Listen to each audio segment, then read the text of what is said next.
কাল ছিল নববর্ষ, ওই জন্য একদম সন্ধেবেলা রেডি হয়ে বাবার সাথে চলে গিয়েছিলাম হালখাতা করতে। বেশ অনেকগুলো দোকানেই তো আমাদের নিমন্ত্রণ ছিল, চলো তোমাদেরকেও দেখাই যে সেখানে গিয়ে আমি কি কি খাই। তোমরাও জানিও যে তোমাদের নববর্ষের সন্ধ্যেটা কিভাবে কাটলো। চলে এসেছি একদম বাজারের ভেতরে। এই বাজারেই আমাদের কয়েকটা দোকানে নিমন্ত্রণ আছে, আর বাজারে ছিল ভীষণ ভিড়, কারণ নববর্ষ বলে কথা। প্রথম দোকানে আসতেই হাতে দিয়ে দিয়েছিল একটা করে কোল্ড ড্রিঙ্কসের গ্লাস। চটপট করে ওটা খেয়ে হাতে মিষ্টির প্যাকেট নিয়ে চলে যায় আরেকটা দোকানের দিকে, সেখানেও দিয়েছিল একটা কোল্ড ড্রিঙ্কস। এই নববর্ষের দিন যা আমি কোল্ড ড্রিঙ্কস খাই, সারা বছরের বোধহয় অত কোল্ড ড্রিঙ্কস আমি খাই না। এই এতগুলো মিষ্টি খাওয়ার পর চলে যায় আরও একটা দোকানে। তোমরা কারা কারা এই রাস্তাটা চিনতে পারছো প্লিজ কমেন্টে জানিও।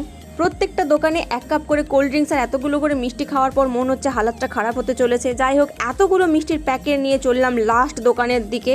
লাস্ট দোকানে আসতেই হাতে দিয়ে দিয়েছিল মাজা, ওটা খেয়ে চললাম এখন বাড়ির উদ্দেশ্যে। আর বাড়িতে গিয়ে আমি দেখাচ্ছি আমরা কতগুলো এক্স্যাক্টলি মিষ্টির প্যাকেট পেয়েছি। এই হচ্ছে টোটাল মিষ্টির প্যাকেট যেগুলো আমরা কালকে পেয়েছি। সবাইকে জানাই আরও একবার শুভ নববর্ষ। আজকের মতো এইটুকুই, দেখা পড়ার অন্য কোনো ভিডিওতে। টাটা।